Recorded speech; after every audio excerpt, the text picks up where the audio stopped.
Bonjour, bienvenue sur la chaîne des idées pour planter des arbres. C'est la bonne période, c'est le moment. J'ai une dizaine d'arbres de variétés que j'ai choisi de rajouter sur mon terrain. Alors il faut planter dense, hein, je vous le rappelle, donc faut pas hésiter à mettre le paquet, hein. Un arbre tous les 1 mètre, ou tous les 2 mètres, ou tous les 3 mètres, voire tous les 5 mètres, ça dépend de la taille de l'arbre. Il y a beaucoup d'arbres qui se limitent à 3 à 5 mètres de hauteur, donc ceux-là on peut les serrer. Il n'y a que les arbres qui montent vraiment à 10 mètres de haut, comme genre les noyers, ou certains arbres qui deviennent immenses, des gros chênes, ou des choses comme ça, où là on espace un peu plus, pour faire de gros beaux arbres. Et pour le reste, on peut serrer, hein. Cerisier on peut serrer, avec ça on fait des haies, hein. Cerisier, prunier, pommier, alors pommier s'ils sont vigoureux, sinon ils se font manger par les autres. Donc ça c'est le porte-greffe qui fait la vigueur. Donc il vaut mieux partir d'un porte-greffe issu d'un semis plutôt que d'une bouture, c'est beaucoup plus vigoureux. Voilà, ça vous fera plus de travail de taille forcément parce qu'il va pousser plus, mais vous aurez plus de fruits, un plus bel arbre, un arbre plus robuste, un arbre qui sait se défendre face aux insectes. Surtout pour les pommiers et les poiriers, c'est pas négligeable. Moi j'achète des arbres, ils mettent des porte-greffes, c'est pas issu d'un semis. Ils sont attaqués par les insectes, ils sont incapables de se défendre. Ils n'ont pas assez de pouces pour se reconstruire. L'insecte les tue. Voilà, il attaque le tronc, il rentre dans le tronc, et puis il y a un coup de vent, et puis l'arbre il casse, et puis c'est fini, on n'en parle plus. Et donc vous avez dépensé un arbre attendu, et vous avez eu quelques fruits, et puis au bout de 3 ans, l'arbre il est mort parce qu'il est faible. Voilà. Donc moi, ce que je fais, c'est que là, je vais récupérer les graines de mes fruits, je vais les semer, ça va faire des porte-greffes vigoureux, et je grefferai, je prendrai le greffon sur l'arbre qui est trop faible, mais c'est le porte-greffe qui est faible, c'est pas la greffe. Donc je reprendrai une bouture, un greffon sur l'arbre, et puis je referai un arbre avec le même arbre, mais un peu vigoureux. Voilà, c'est l'idée. Le mauvais travail des pépiniéristes, eh bien il faut refaire, c'est systématiquement, eux ils vendent plus d'arbres s'ils durent pas. C'est le problème de l'argent, hein, toujours. Donc soit vous avez un pépiniériste, un bon pépiniériste, et il répond à vos demandes et vous vend des arbres vigoureux, solides, soit il fait du pognon et puis il s'en fout de vous, quoi. Il vous fait croire qu'il vous vend des bons arbres avec des bons fruits, mais l'arbre il vaut rien. Donc ça c'est. Moi j'ai essayé 2-3 pépiniéristes, c'est la même maladie chez tous les pépiniéristes. Ils sont pas vraiment au service du client, de l'autonomie, des choses comme ça. Alors bon bah j'ai recommandé voilà, j'ai recommandé chez eux, lesarbustes.com. Là vous voyez ce qu'il m'a vendu. Alors c'est pas la grande gloire, hein, ce qu'ils vendent, hein. Bon, à part ceux-là là qui sont jolis là, les autres on sent qu'ils font de la masse, qu'ils n'ont pas trop le temps de s'occuper d'eux. Vous voyez celui-là là, il a les feuilles, c'est pas jojo, hein. Il a des feuilles mortes. Voilà. Leaderplan m'a livré un plan beaucoup plus beau. Lesarbustes.com, c'est la qualité est en dessous, hein. Leaderplan, c'est supérieur. Voilà, bon, de toute façon, j'ai acheté là où je trouvais mon bonheur en termes de variété. Puis bah, si ça va pas bien pour la vigueur, ou s'ils sont pas assez vigoureux, bah, je ferai la technique que j'ai dit, et je tâcherai de récupérer les graines des fruits, et je refais un porte-greffe, et ça repart. Voilà. Alors bon, il y a quelques cas où on peut pas faire ça, c'est quand il y a des porte-greffes adaptés à des sols particuliers. Bon, il y a des cas où on peut pas, mais sur des variétés simples, ça fonctionne. Alors le premier c'est Nico Coulier. Ah oui, ça c'est super. Il a réussi à s'adapter à mon terrain, alors je vais essayer de trouver c'est lequel. Nico Cool. Alors c'est pas celui-là. Je devrais peut-être pas faire comme ça parce que si je dois chercher à chaque fois on va passer un temps fou. Je vais les prendre au hasard et je vais vous dire ce que c'est. Alors, ça ira mieux. Ça, c'est mandarinier. Alors, le mandarinier, c'est lequel? C'est plus facile de lire sur la liste.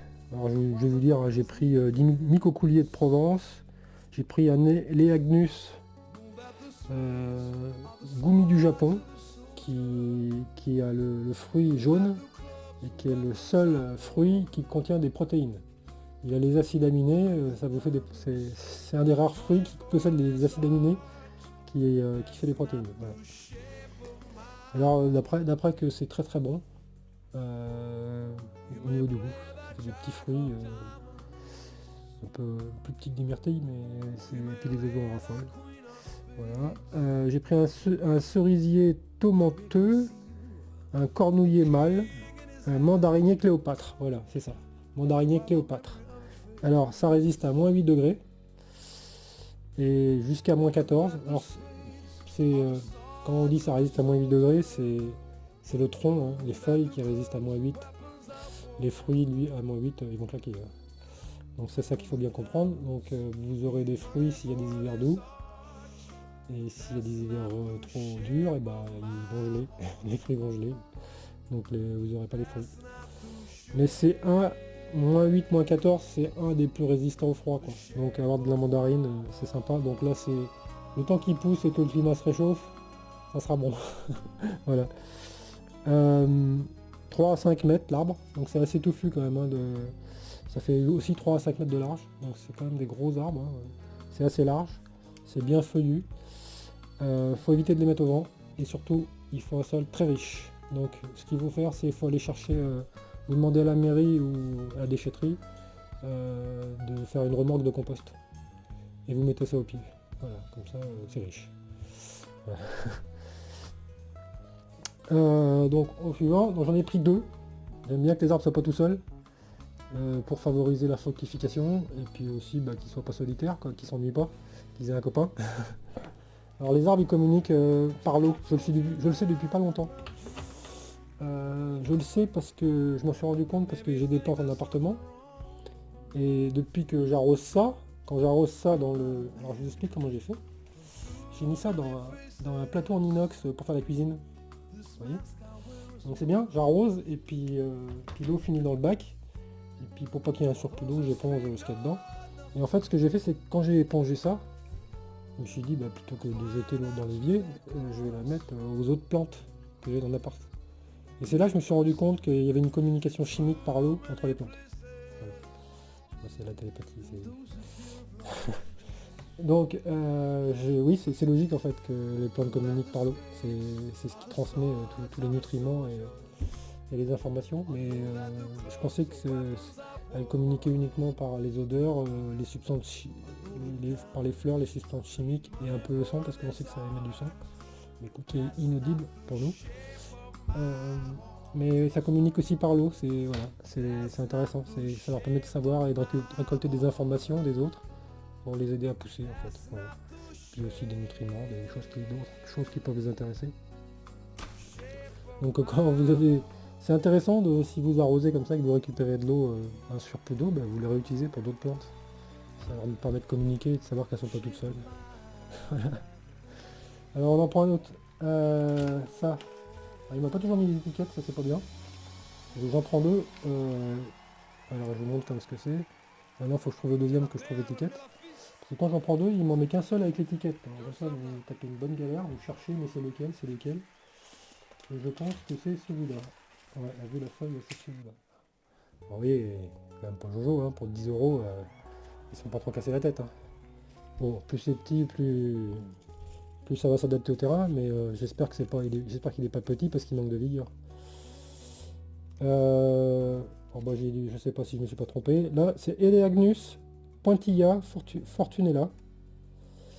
Donc c'est celui que le fortunella, c'est un rouge celui-là.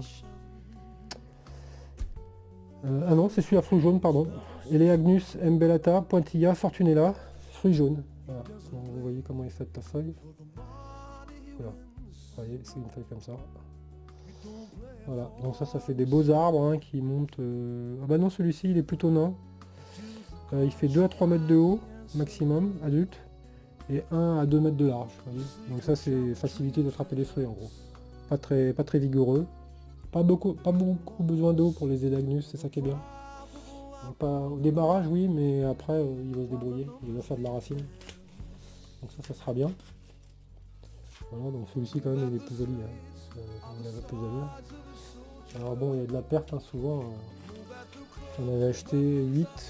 Et j'en ai 4 qui sont morts sur les 8. Donc on ne peut pas les payer cher à ce prix-là, hein, quand ça rate au départ. Alors qu'est-ce qu'on peut prendre d'autre? Bon, ils m'ont fait un cadeau. Ils m'ont fait un cadeau, mais je vais l'offrir à quelqu'un parce que cette chose là, c'est une plante qui n'a pas besoin de beaucoup d'eau, hein, plante grasse. C'était un cadeau, ils ont rajouté ça et ça s'appelle agave germiflora, mais il faut le rentrer l'hiver, ça craint le gel. Donc il faut le rentrer tous les hivers, donc moi je peux pas gérer cette plante là, donc je vais la donner. Parce que moi j'ai pas de quoi rentrer. Voilà. Ils m'ont livré un plan mort. Et c'est un Nigra Sampos. Ça s'appelle Sambuku. Et c'est un... Comment on appelle ça? Ça fait des fruits noirs. J'en ai pris qu'un. C'est... Oh là là. Pas facile, hein. Parce qu'ils mettent des noms, mais des noms à triturer le cerveau quand même, hein. C'est pas le cornouiller. De toute façon, il n'y en a qu'un, donc Prunus cerisier, australis. Et après, c'est quoi? C'est pas l'Eleagnus. Ah oui, c'est celui-ci, c'est un sureau à gros fruits. Voilà, sureau. Et donc le sureau, je peux le mettre en terre alcaline, c'est compatible. Donc là, je connais pas trop le goût des fruits, hein. Bon, c'est histoire de faire de la variété. Ils vont m'en envoyer un autre, hein. Je leur ai envoyé la photo de l'arbre qui était mort. Ils vont m'en envoyer un autre. Donc le service client fonctionne quand même. Ils garantissent ce qu'ils livrent.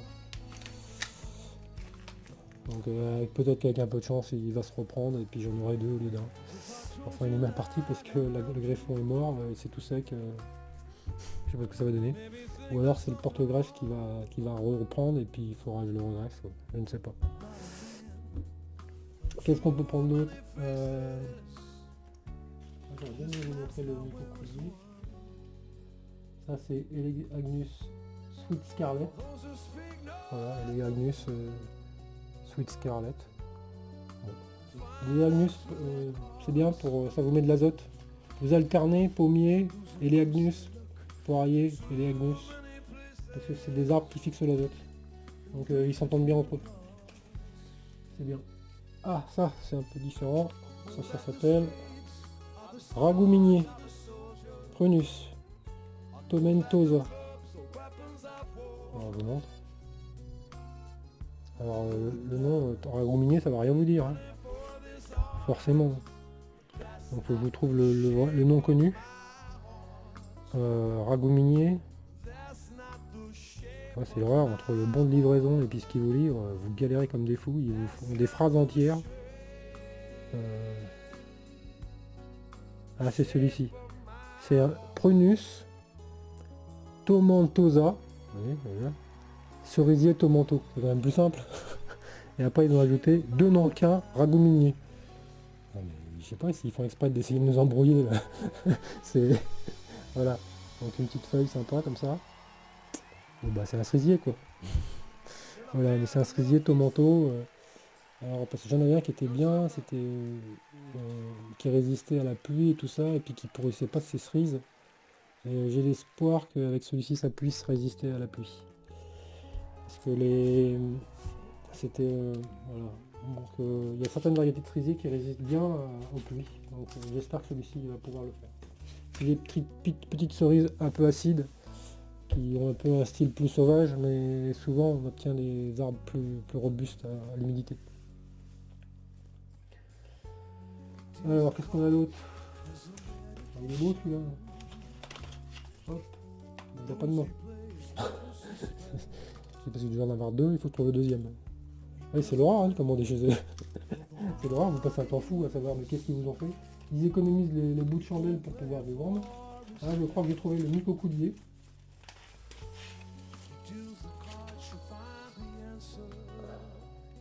Morus Milawik. Morus gros fruit. Et Morus, c'est qui Morus? Ouais, bah, Morus alba. Est-ce que c'est lui? Ouais, c'est ça. Morus alba Minowik. Ah, c'est super ça. C'est un mûrier blanc à gros fruits comestibles. C'est un des arbres que que je recommande fortement. Alors je sais pas pourquoi la feuille est jaune.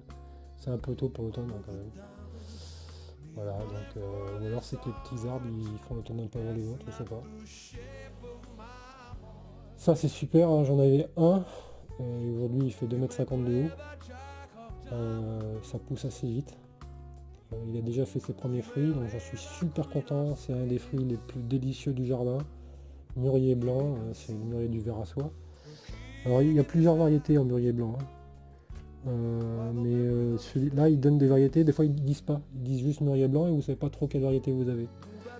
Donc j'espère que... Alors apparemment celui-là c'est un 3 à 5 mètres de haut, qui fait 2 à 3 mètres de large. Faut éviter de le mettre au vent. Bon le mien il est au vent mais ça va quand même. Et plein soleil quoi. Alors quand vous achetez des fruits, des fruitiers comme ça, il faut regarder plusieurs paramètres indispensables pour que ça se passe bien. Vous regardez le type de sol pour lequel l'arbre est prévu. Si c'est un sol alcalin, un sol acide, un sol argileux, un sol calcaire. Ça vous l'explique dans la fiche technique. C'est ça qui est bien sur ces sites, c'est que vous savez pourquoi l'arbre est fait. Le milieu dans lequel il sera favorable. Donc ça c'est quand même l'avantage de ces sites internet, c'est qu'ils donnent beaucoup de détails. Vous savez quand ça fructifie, mais ça c'est un peu approximatif, hein, à plus ou moins un mois après, c'est ça quoi. Il faut regarder aussi la vigueur, la quantité d'eau, l'exposition au soleil. Voilà, ça c'est tous les paramètres qu'il faut regarder. Parce que si vous le mettez pas au bon endroit, bah, il va crever.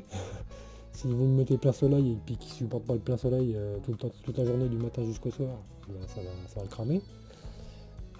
S'il a besoin de beaucoup d'eau et que vous le mettez à un endroit sec de votre terrain, vous allez devenir esclave de l'arrosage, donc ça va pas le faire non plus.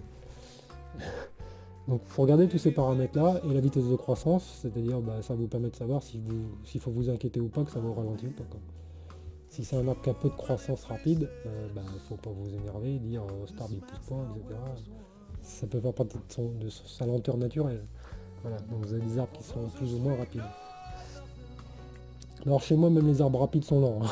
Je connais pas encore la cause, mais pourquoi les arbres poussent lentement sur mon terrain? Parce que là j'ai vu une vidéo sur internet et la femme qui avait acheté 3 hectares, elle a les mêmes variétés d'arbres que moi.